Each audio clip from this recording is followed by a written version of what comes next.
মণিপুরের সরকারি ভবনে হামলা, ভারতের পতাকা নামিয়ে সেভেন সিস্টার্সের পতাকা উড়ালো ছাত্ররা। উত্তপ্ত ভারতের উত্তর পূর্বাঞ্চলীয় মণিপুর রাজ্য। ক্রুদ্ধ হয়ে উঠেছেন শিক্ষার্থীরা। রাগে ক্ষোভে সরকারি ভবনে হামলা চালাচ্ছেন তারা।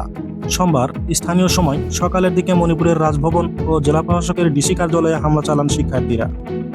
দেশটির গণমাধ্যম ইন্ডিয়া টুডের খবরে বলা হয়েছে, হামলার সময় ডিসি অফিসে টানানো পতাকা নামিয়ে সাতরঙা একটি পতাকা উড়ান তারা। প্রতিবেদনে আরও বলা হয়েছে, মণিপুরের শিক্ষার্থীরা সোমবার সেখানকার প্রধান সরকারি ভবনে হামলা চালিয়েছে। শিক্ষার্থীদের এই বিক্ষোভ তীব্র আকার ধারণ করেছে। ক্ষুব্ধ শিক্ষার্থীরা রাজভবন ও থৈবালের জেলা প্রশাসকের কার্যালয়ে হামলা চালিয়েছেন। এর আগে রাজ্যের নিরাপত্তা ব্যবস্থায় বড় ধরনের পরিবর্তনের দাবিতে রাজধানী ইম্ফলের রাস্তায় নেমে আসেন হাজার হাজার শিক্ষার্থী। এ সময় তারা রাজ্যের নিরাপত্তা নিশ্চিতে সরকারি প্রশাসন ব্যর্থ হয়েছে বলে অভিযোগ করেন। বিক্ষোভকারী শিক্ষার্থীরা রাজ্যের বর্তমান নিরাপত্তা উপদেষ্টাকে অপসারণ ও মণিপুরের শান্তি ফেরাতে রাজ্য সরকারের হাতে সর্বোচ্চ ক্ষমতা দেওয়ার জন্য কেন্দ্রীয় সরকারের প্রতি দাবি জানান। বিক্ষোভকারীরা বলেছে, চলমান সংকটে আরও ভালোভাবে মোকাবেলা করার জন্য নিরাপত্তা অভিযানের দায়িত্ব স্থানীয় কর্তৃপক্ষের নেওয়া উচিত। বিক্ষোভে অংশ নেওয়া শিক্ষার্থীরা রাজ্যের মুখ্যমন্ত্রী বীরেন সিংয়ের বাসভবনে হামলার চেষ্টা করেছেন। নিরাপত্তা বাহিনীর সদস্যরা পরিস্থিতি নিয়ন্ত্রণে টিয়ারশেল নিক্ষেপ ও লাঠিচার্জ করেছেন। পরে শিক্ষার্থীরা রাজভবনের সামনে অবস্থান কর্মসূচি পালন করেন।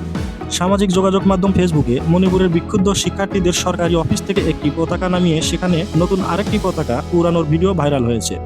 ইস্ট মোজোর প্রতিবেদনে বলা হয়েছে, শিক্ষার্থীরা নতুন করে যে পতাকাটি উড়িয়েছেন সেটি কাঙ্গলিপাক বা সালাইটারের পতাকা বলে ধারণা করা হচ্ছে। মণিপুরের শিক্ষার্থীদের সরকারি অফিসে নতুন পতাকা উত্তোলনের এই ঘটনা সামাজিক যোগাযোগ মাধ্যমে ব্যাপক নিন্দার জন্ম দিয়েছে। প্রাথমিক তথ্য অনুযায়ী শিক্ষার্থীরা মণিপুরে ভারতের জাতীয় পতাকা নামিয়ে নতুন একটি সাতরঙা পতাকা উত্তোলন করেছেন বলে জানা গেছে। ইস্ট মোজো বলেছে, রাজ্যের থাউবাল জেলার ডেপুটি কমিশনারের ডিসি কার্যালয়ে ভবনের ছাদে উঠে শিক্ষার্থীরা একটি সাত রঙের পতাকা উড়িয়েছেন। এই ঘটনার সময় সেখানে উপস্থিত লোকজনকে উল্লাস প্রকাশ করতে দেখা যায়। থাউবলের ডেপুটি কমিশনার সুভাষ সিং ইস্ট মোজোকে বলেছেন, বিক্ষোভকারীরা একটি পুরানো সালাইটারের পতাকা নামিয়ে সেখানে নতুন পতাকা টানিয়ে দিয়েছেন। আর এই ঘটনাটি ডিসি অফিসের প্রধান ভবনে ঘটেনি, বরং মূল ফটকে ঘটেছে বলে দাবি করেছেন তিনি।